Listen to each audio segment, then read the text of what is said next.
One of the places I think we could have a very healthy debate is whether the mandates went too far. We put people's livelihoods on the line. And I think that's where we saw the real kind of kernel of anger begin. It's countered against free bodily freedom. And when it comes to our children, we take that, right? We take that even more to heart. We want the freedom to choose for our kids.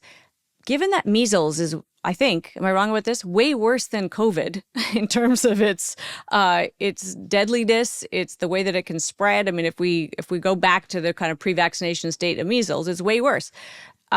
Where are the mandates? And what should they be, Michael? If you were designing a measles mandate, what does it look like? Yeah, it's a really tough one because we've generally, you know, even when we had a vaccine mandate, it wasn't that you must get a vaccine. You're allowed to not get a vaccine. It just means you may not be able to do everything that everybody else does, right? Hmm. Even when I worked clinically in tuberculosis and I had somebody with highly contagious TB, multi-drug resistant, refusing their medication, public health still wouldn't force them to take the pills. They would just remove them from society, which is pretty harsh, right? So I think that as a society, we kind of, I think we've kind of spoken and said that we're not going to hold you down and vaccinate you.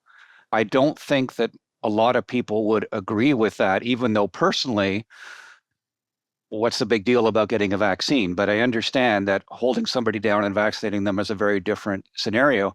I think we just have to decide what our policy is going to be and actually follow it. So if we mean that you need a complete vaccination record to go to school, as we know, a lot of jurisdictions just say, yeah, we want you to have it, but we're not going to enforce it. Well, having been a CEO in my career, if you got policies that you don't enforce, they mean nothing.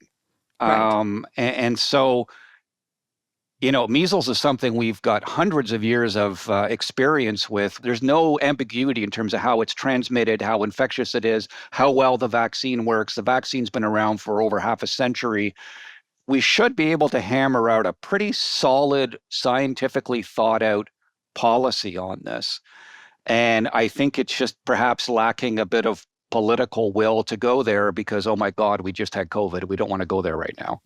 Joss, what would you recommend? What's the policy change we might make? Like, let's stick with measles. Do we do enough in terms of schools, for instance, of demanding that people have their vaccinations up to date? I think there's still some wiggle room there. Yeah, and schools would definitely be the place where you would have the most impact for having a policy like that. So, Ontario already technically requires kids to be vaccinated to go to school. But like Michael was just saying, if it's not enforced, then does the policy really matter? Many other provinces don't even have that policy to begin with. That certainly is a place where you'd get the biggest bang for your buck. And some of this is a scientific conversation, and some of it is a societal conversation where we have to make decisions about how comfortable we are having other people's decisions affecting us versus having society tell people that they can't participate in certain things because their decisions affect other people. And that's hard for any physician, for any healthcare administrator to make that decision because you really are weighing. I mean, if we separated everybody into bubbles, we would eliminate most infectious diseases, but nobody wants that life. Right. And so where do we find something in the middle between, we don't want people drinking and driving. We don't want that type of harm coming to people. And so we've all sort of accepted that's an acceptable limit on our freedom, our personal decision making, because it puts other people at risk, all the way up to that, well, nobody can interact at all. And we have to figure out in the middle, where do we find an acceptable balance of how your decisions affect my risk versus how my risk impacts your freedom to move around society.